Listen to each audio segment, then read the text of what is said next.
मेरे साथ भाजपा नेता सैयद शाहनवाज हुसैन साहब हैं, भागलपुर के दौरे पर आए हुए हैं।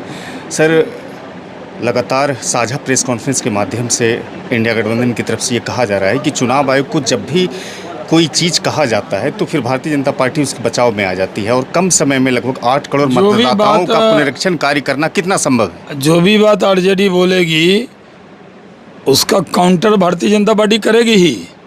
ये गलतफहमी में न रहें, सावधान। उनको ये बता देना चाहते हैं कि बकवास करेंगे वो और हम लोग खामोश रहेंगे। चुनाव जब जीत गए कई जगह,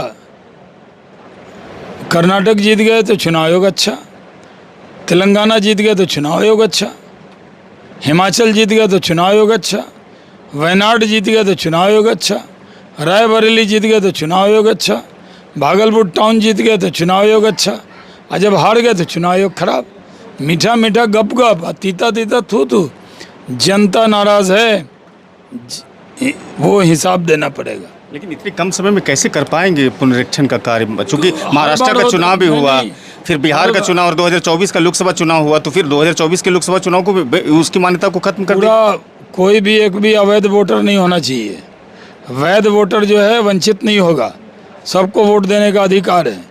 लेकिन भारत में वोटिंग होगी तो भारतीय वोटर देंगे ना, कि बांग्लादेशी आएंगे।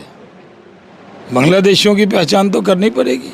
तो 2024 के लोकसभा चुनाव में भी तो वही चीज़ लागू हुई थी। वो उसमें भी पहचान की थी, अभी और करेंगे, करते रहेंगे। कहा जा रहा है कि पहले नोटबंदी की, अब वोटबंदी कर रहे हैं, बंचितों को वोट देने से रोक रहे हैं। वो तुक्केबाज सब है, कम पढ़ा लिखा लोग है ना।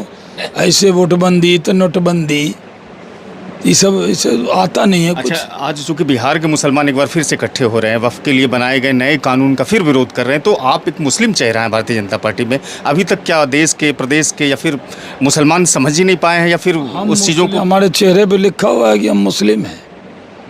हम तो हिंदू मुस्लिम सोचते ही नहीं है। हम तो ये मानकर चलते हैं कि सच्चाई बोलना है। हमारी पहचान क्या है कि सच को सच कहा है मैंने। मैं मानता हूँ वक्फ अमेंडमेंट एक्ट जो है गरीब मुसलमानों के लिए, जो ज़मीन कब्जा किए हुए हैं। भागलपुर ज़िले में कितनी ज़मीन कब्जा हो गई वक्फ बोर्ड के ज़रिए, बेच लिया। गरीबों को कोई फ़ायदा मिला आज तक? सुप्रीम कोर्ट में मामला, इंतज़ार करना चाहिए, लेकिन नेतागिरी करनी चाहिए। एक मरतबा संसद में आवाज़ भी उठाए थे कि वक्फ की ज़मीनों को ही इंक्रोच कर लिया गया है सरकार की। हाँ, तो कर दिया ना। वक्फ की ज़मीन पे ही तो अभी कब्जा किए बैठे हैं माफिया।